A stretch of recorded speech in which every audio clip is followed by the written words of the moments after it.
Bonjour les Sagittaires, bienvenue, je suis ravie de vous retrouver pour ce taroscope du mois de mars. J'espère que vous allez bien, que vous êtes en pleine forme. On va regarder une première énergie, un premier oracle qui est le Symbolone, pour voir un petit peu la température, la couleur de votre mois de mars. N'hésitez pas à aller voir votre signe lunaire et votre ascendant qui vont correspondre chacun à quelque chose de particulier, hein. Le signe lunaire va correspondre à ce que vous vivez à l'intérieur, dans l'intimité de votre foyer, hein, la lune, tout ce qui est caché.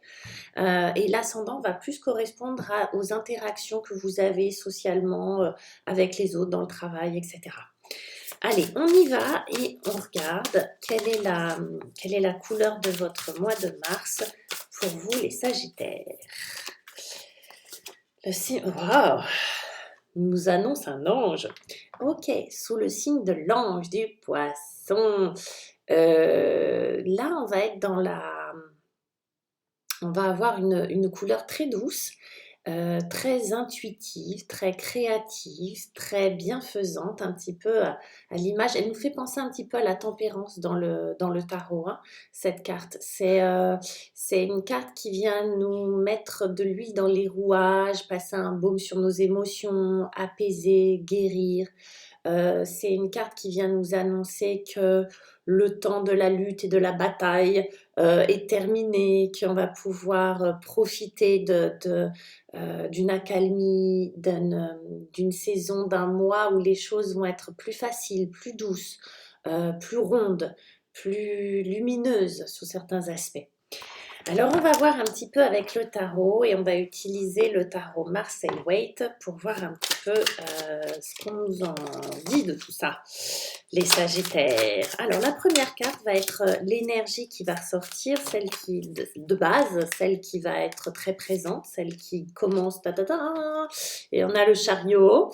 C'est une énergie, là, le chariot, c'est un arcane majeur, et le chariot nous parle de victoire, de conquête, de curiosité, de déplacement, de voyage, d'ambition, d'ambition dans le bon sens des choses, et de prise de position, de direction. Le chariot va aussi nous parler comment on va dire ça, d'exposition. C'est comme si on se revalorisait, comme si on s'exposait. Vous voyez, c'est sortir du bois avec le chariot. Possible, alors on n'est pas dans les mêmes énergies du tout, mais il est possible que vous preniez soin de vous, que vous vous revalorisiez, voyez, que vous fassiez, qu'il y ait quelque chose sur l'estime de vous là qui ressorte et que vous vous mettiez en avant, que vous ayez que les choses guérissent, on va dire, et que vous ayez cette envie de vous mettre en avant, ou de voyager, ou les deux, parce que là, on a vraiment le souci de la curiosité d'aller voir ailleurs ce qui s'y passe. D'accord? Ça peut être un voyage pour le plaisir, ça peut être un déplacement, ça peut être des déplacements pour le travail, ça peut être aller visiter une autre région, ça peut être un projet de déménagement que vous avez derrière la tête, etc. etc. Mais l'idée, c'est vraiment de reprendre les rênes de sa vie et comment on va dire ça? Et d'assumer ses ambitions, d'assumer ses choix là-dessus. Le grain de sable, le caillou dans la chaussure, le truc qu'on n'aime pas trop, qui nous fait pas trop plaisir, on va avoir le 8 d'épée. Le 8 d'épée, c'est pas super agréable quand on l'appréhende pas bien. Il n'est pas forcément négatif, mais en fait, le 8 d'épée, c'est la prison mentale. Ça va être de lâcher le mental. Ça va être vous voyez, comme cette femme qui finalement pourrait se détacher assez facilement, enlever son bandeau et s'en aller. Elle a l'impression d'être complètement ligotée, d'être dans une prison. Les épées vont nous parler du mental, donc on va vraiment être dans des ruminations, des croyances limitantes, typiquement. Vous voyez, c'est bah non, mais c'est pas possible parce que je sais pas quoi, vous voyez? Bah non, je peux pas changer de région comme ça du jour au lendemain, je ne peux pas, c'est pas possible, ça se fait pas, vous voyez ce genre de choses. Je ne peux pas quitter mon boulot pour faire quelque chose qui me plaît, j'en suis pas capable. D'accord? C'est tous les je ne peux pas, c'est impossible, pour toujours, jamais. tous ces mots-là, en fait. Vous voyez, le 8 d'épée. C'est tous les mots que l'on dit comme si c'était une évidence, alors que pas du tout, d'accord? Les toujours, les jamais. Surveillez votre langage et la façon dont vous parlez. C'est toutes les façons dont on a de prononcer, de livrer les phrases à la négative. Quand on demande à quelqu'un qu'est-ce que tu veux, qui nous dit je ne veux pas être fatigué, je ne veux pas être stressé. Vous voyez, c'est une formulation à la négative. Donc là, ça va être l'exercice, ça va être je veux être serein, je veux être sereine, je veux être reposée, je veux me sentir heureux, je veux me sentir légère, etc. Ça va être de le reformuler à la positive. Pourquoi? Parce que là, c'est vraiment l'histoire qu'on se raconte qui nous emprisonne. Donc votre défi, ça va être ça, c'est d'être vigilant à l'histoire que vous vous racontez, même si vous avez l'impression qu'elle est certaine et évidente, parce que visiblement, elle est certainement, elle vous limite. Voilà, peut être utile à un certain moment de votre vie, mais là aujourd'hui, elle va vous limiter. Là aujourd'hui, vous en avez plus besoin. Du coup, j'imagine que cet ange gardien qui vient mettre de la douceur, mettre de l'huile dans les rouages internes, hein, vient vous dire non mais tu sais, sois plus doux avec toi, sois plus cool. Voilà. Hein, vous voyez, parce que là, on a des énergies assez fortes, hein, combatives. Il y a peut-être un peu de douceur à ramener pour que les choses soient plus faciles pour vous. Les Sagittaires, on y va sur comment y arriver. En étant plus souple. Alors, comment y arriver? On a le 2 de denier qui nous parle d'un petit personnage qui jongle comme ça, avec un denier puis l'autre. Les deniers, ce sont des choses très très concrètes. En fait, là, ce qu'on va vous dire, c'est vous allez y arriver parce qu'en fait, vous allez vous adapter, vous allez pouvoir savoir, et encore une fois, on va avoir ce côté très doux, très adaptable, très, vous voyez, où on met de la distance, où on arrive à jongler un peu comme un funambule, un jongleur, on arrive à passer d'une situation à l'autre sans trop d'efforts, avec facilité, avec aisance.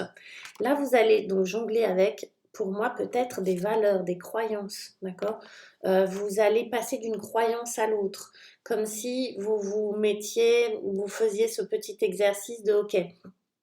D'un côté, je sais que je ne peux pas, je me dis que je ne peux pas, que cette chose-là est impossible, etc. Mais si j'imaginais l'inverse, qu'est-ce que ça donnerait? Vous voyez? Comme si vous pouviez passer d'une valeur à une autre, d'une croyance à une autre. Mais il est possible que vous jongliez aussi entre deux situations, entre deux relations, entre deux choix, entre deux travails, entre j'allais dire deux amants de mari. Oui, c'est ça. Comme si vous jongliez entre deux relations, deux positions différentes. D'accord? Alors, quand je dis relation, oui, ça peut être amoureuse, mais pas forcément. OK? Donc, entre deux positions différentes, entre deux choses différentes. Et c'est votre façon, vous, d'y arriver, d'atteindre ça, d'accord? D'atteindre vos objectifs. Et puis, on va voir ce que ça donne, du coup. Eh bien, on a le 7 d'épée. Et ce qu'on vous dit là, c'est assez... on passe du 8 au 7 d'épée. Le 7 d'épée, c'est faire les choses avec discrétion, derrière le dos des autres. C'est pas forcément négatif du tout, d'accord? C'est parfois, il faut savoir le faire, les Sagittaires. Il y a à être discret dans ce que vous pensez. Il y a à être discret dans vos idées. Gardez les choses pour vous pour le moment. En fait, là, vous avez envie vraiment d'avancer. Et vous allez avancer. Vous avez vraiment envie de bouger, vous avez vraiment envie que les choses avancent et vous avez vraiment envie de prendre une direction.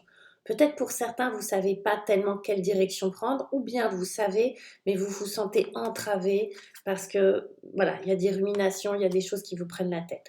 Du coup, on vous dit de jongler entre les situations et de faire les choses de manière très discrète, de manière à ce que de pas faire de bruit, de pas éveiller, si vous voulez, on va dire les contradictions, les suggestions négatives, les conseils des autres qui sont pas vraiment des conseils, etc., etc. De faire les choses discrètement.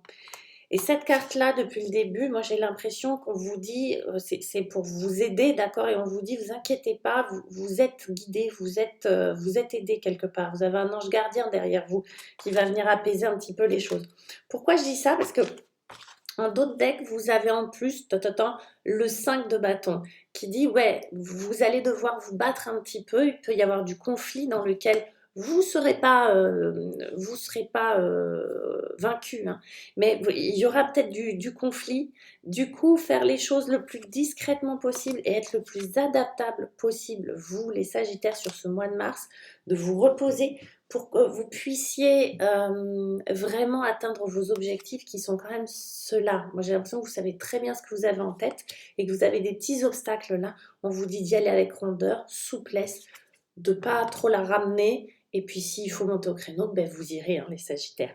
Voilà, bon, ça va être un mois puissant pour vous. Je vous embrasse. N'hésitez pas à me laisser vos commentaires, vos likes et vos bisous et vos machins. Et puis, je vous dis à très très bientôt. Si jamais vous voulez une consultation en privé avec moi, n'hésitez pas à regarder en dessous. Là, rejoignez-moi sur Astro Center ou Wengo et avec le code cardinal.